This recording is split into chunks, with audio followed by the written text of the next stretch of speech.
श्री विष्णु पुराण प्रथम अंश पांचवा भाग। अविद्याधि विविध सर्गों का वर्णन।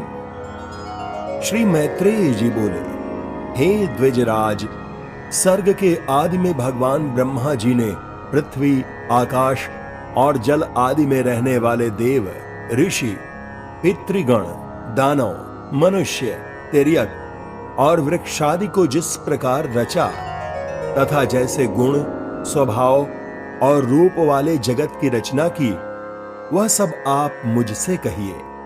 श्री पराशर जी बोले, हे मैत्रेय, भगवान विभु ने जिस प्रकार इस सर्ग की रचना की वह मैं तुमसे कहता हूं, सावधान होकर सुनो। सर्ग के आदि में ब्रह्मा जी के पूर्ववत सृष्टि का चिंतन करने पर पहले अबुद्धि पूर्वक तमोगुणी सृष्टि का आविर्भाव हुआ। उस महात्मा से प्रथम तम अर्थात अज्ञान, मोह, महामोह अथवा भोगेच्छा, तामिस्त्र अर्थात क्रोध और अनभतामिस्र अर्थात अभिनिवेश नामक पंच पर्वाक अविद्या उत्पन्न हुई। उसके ध्यान करने पर ज्ञान शून्य बाहर भीतर से तमोमय और जड़ नगादि अर्थात वृक्ष, गुल्म, लता, वीरुत और तृण रूप 5 प्रकार का सर्ग हुआ।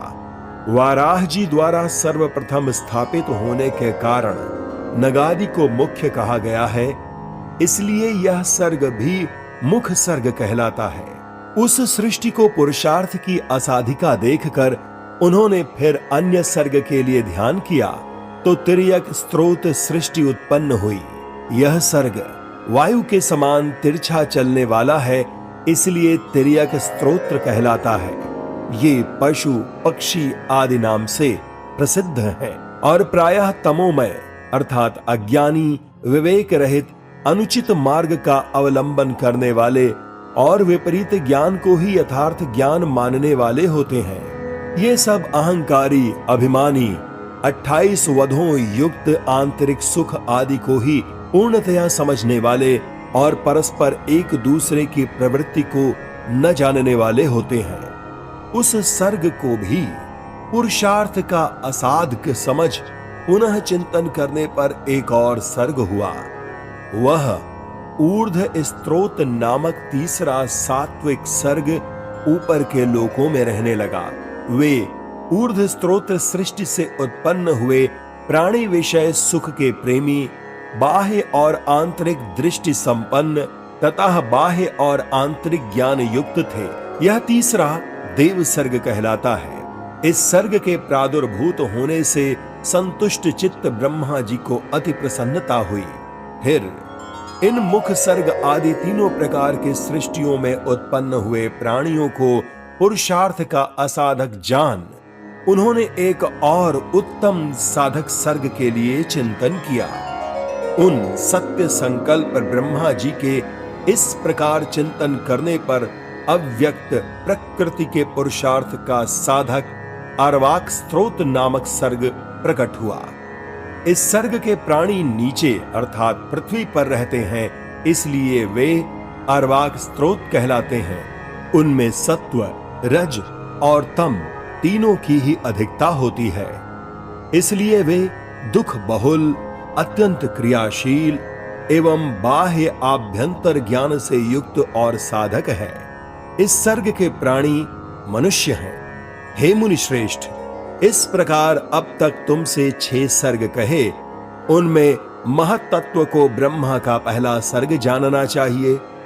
दूसरा सर्ग तन्मात्राओं का है, जिसे भूत सर्ग भी कहते हैं, और तीसरा वैकारिक सर्ग है जो ऐन्द्रियक, इंद्रिय संबंधी कहलाता है। इस प्रकार बुद्धि पूर्वक उत्पन्न हुआ यह प्राकृत सर्ग हुआ। चौथा मुख्य सर्ग है। पर्वत, वृक्षादि स्थावर ही मुख्य सर्ग के अंतर्गत है। पांचवा जो तिर्यक स्तोत्र बतलाया उसे तिर्यक अर्थात कीट पतंगादि योनि भी कहते हैं। फिर छठा सर्ग ऊर्ध स्त्रोताओं का है, जो देव सर्ग कहलाता है। उसके पश्चात 7वां सर्ग अर्वाक स्त्रोताओं का है वह मनुष्य सर्ग है। 8वां अनुग्रह सर्ग है वह सात्विक और तामसिक है। ये 5 वैकृत सर्ग हैं और पहले 3 प्राकृत सर्ग कहलाते हैं। 9वां कौमर सर्ग है जो प्राकृत और वैकृत भी है। इस प्रकार सृष्टि रचना में प्रवृत्त हुए जगदीश्वर प्रजापति के प्राकृत और वैकृत नामक हुए जगत के मूलभूत 9 सर्ग तुम्हें सुनाए। अब और क्या सुनना चाहते हैं? मैत्रेय जी बोले, हे मुने, आपने इस देवताओं के सर्गों का संक्षेप में वर्णन किया। अब हे मुनिश्रेष्ठ, मैं इन्हें आपके मुखारविंद से विस्तार पूर्वक सुनना चाहता हूं। श्री पराशर जी बोले, हे मैत्रेय, संपूर्ण प्रजा अपने पूर्व शुभाशुभ कर्मों से युक्त है, अतः प्रलय काल में सबका लय होने पर भी वह उनके संस्कारों से मुक्त नहीं होती। हे ब्राह्मण, ब्रह्मा जी के सृष्टि कर्म में प्रवृत्त होने पर देवताओं से लेकर स्थावर पर्यंत 4 प्रकार की सृष्टि हुई। वह केवल मनोमयी थी। फिर देवता, असुर, पितृगण और मनुष्य, इन चारों की तथा जल की सृष्टि करने की इच्छा से उन्होंने अपने शरीर का उपयोग किया। सृष्टि रचना की कामना से प्रजापति के चित्त युक्त होने पर तमोगुण की वृद्धि हुई, अतः सबसे पहले उनकी जंघा से असुर उत्पन्न हुए। तब हे मैत्रेय, उन्होंने उस तमोमय शरीर को छोड़ दिया। वह छोड़ा हुआ तमोमय शरीर ही रात्रि हुआ।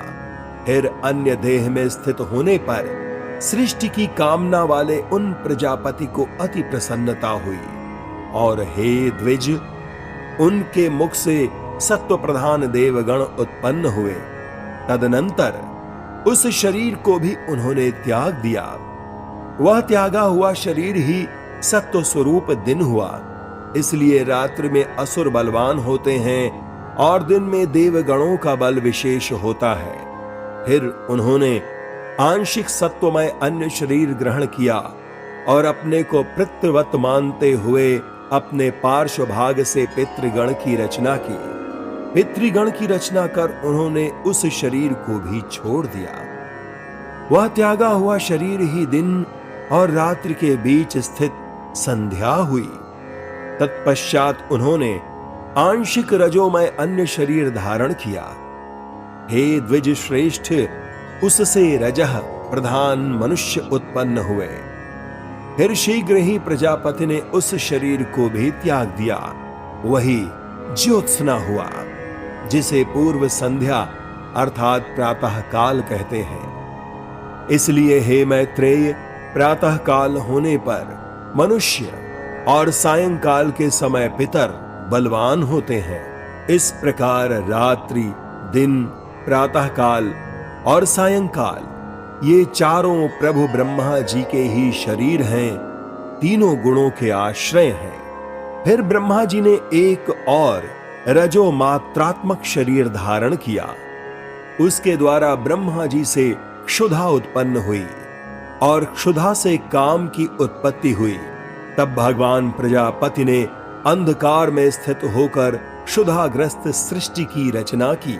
उसमें बड़े कुरूप और दाढ़ी मूछ वाले व्यक्ति उत्पन्न हुए।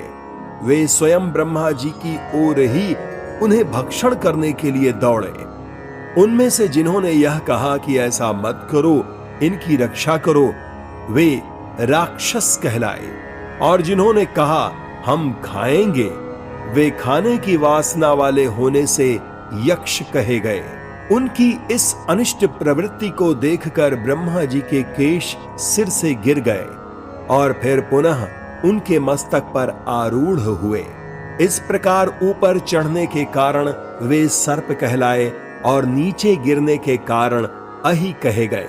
तदनंतर जगत रचयिता ब्रह्मा जी ने क्रोधित होकर क्रोध युक्त प्राणियों की रचना की। वे कपिश अर्थात कालापन लिए हुए पीले वर्ण के अति उग्र स्वभाव वाले तथा मांसाहारी हुए। फिर गान करते समय उनके शरीर से तुरंत ही गंधर्व उत्पन्न हुए। हे द्विज, वे वाणी का उच्चारण करते अर्थात बोलते हुए उत्पन्न हुए थे, इसलिए गंधर्व कहलाए। इस सब की रचना करके भगवान ब्रह्मा जी ने पक्षियों को उनके पूर्व कर्मों से प्रेरित होकर स्वच्छंदता पूर्वक अपनी आयु से रचा। तदनंतर अपने वक्षस्थल से भेड़, मुख से बकरी, उदर और पार्श्वभाग से गौ, पैरों से घोड़े, हाथी, गधे, वनगाय, मृग, ऊंट, खच्चर और न्यंक आदि पशुओं की रचना की। उनके रोम से फल, मूल रूप औषधियां उत्पन्न हुई। हे द्विजोत्तम, कल्प के आरंभ में ही ब्रह्मा जी ने पशु और औषधि आदि की रचना करके फिर त्रेता युग के आरंभ में उन्हें यज्ञादि कर्मों में सम्मिलित किया।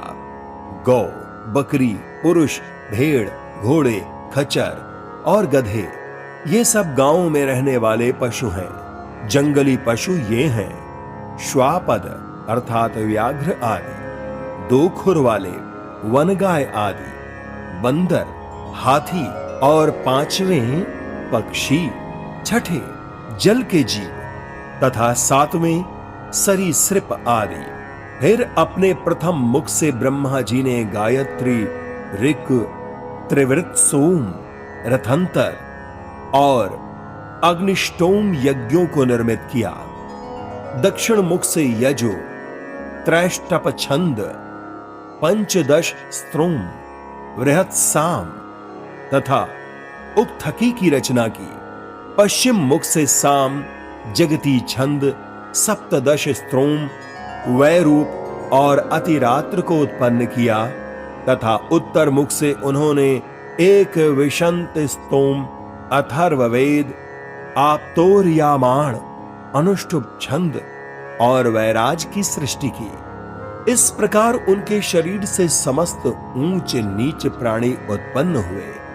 उन आदिकर्ता प्रजापति भगवान ब्रह्मा जी ने देव, असुर, पितृगण और मनुष्यों की सृष्टि कर तदनंतर कल्प का आरंभ होने पर फिर यक्ष, पिशाच, गंधर्व, अप्सरागण, मनुष्य, किन्नर, राक्षस, पशु, पक्षी, मृग और सर्प आदि संपूर्ण नित्य एवं अनित्य स्थावर जंगम जगत की रचना की। उनमें से जिनके जैसे जैसे कर्म पूर्व कल्पों में थे, पुनः पुनः सृष्टि होने पर उनकी उन्हीं में फिर प्रवृत्ति हो जाती है।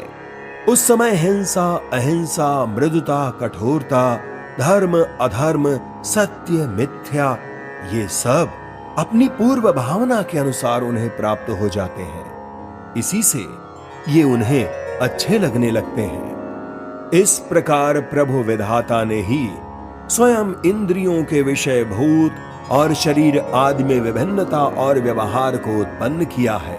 उन्हीं ने कल्प के आरंभ में देवता आदि प्राणियों के वेदानुसार नाम और रूप तथा कार्य विभाग को निश्चित किया है। ऋषियों तथा अन्य प्राणियों के भी वेदानुकूल नाम और यथा योग्य कर्मों को उन्हीं ने निर्दिष्ट किया है। जिस प्रकार भिन्न भिन्न ऋतुओं के पुनः पुनः आने पर उनके चिन्ह और नाम रूप आदि पूर्ववत रहते हैं, उसी प्रकार युगादि में भी उनके पूर्व भाव ही देखे जाते हैं। शिक्षा शक्ति अर्थात सृष्टि रचना की प्रारब्ध की प्रेरणा से कल्पों के आरंभ में बारंबार इसी प्रकार सृष्टि की रचना किया करते हैं। इति श्री विष्णु पुराणे प्रथमे यशे पंचमो अध्यायः।